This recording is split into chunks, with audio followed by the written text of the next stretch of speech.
Bossing Vic Soto malaki ang pinanghahawakan, nakakalamang sa kaso kontra kay Daryl Yap.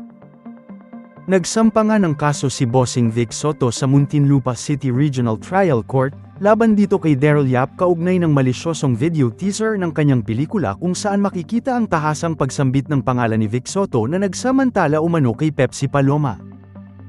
Pero bakit nga ba nasabing nakakalamang si Vic Soto sa kaso na ito?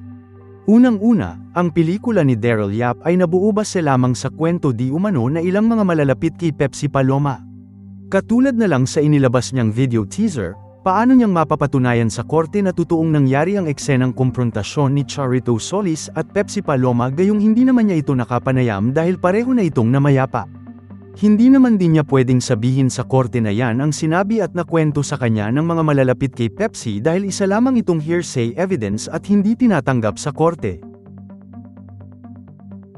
Samantala, malaki naman ang pinanghahawakan ni Bossing Vic Soto dahil magagamit niya laban kay Daryl Yap ang ilang mga documented records.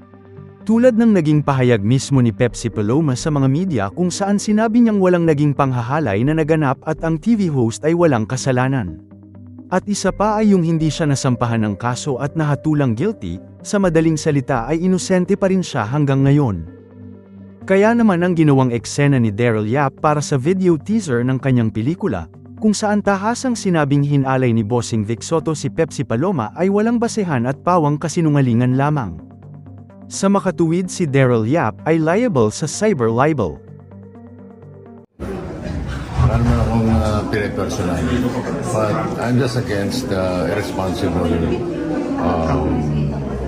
people, lalo na sa social media.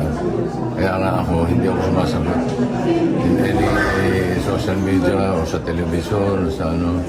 I think this is the right venue to answer para sumagot sa lahat ng issue.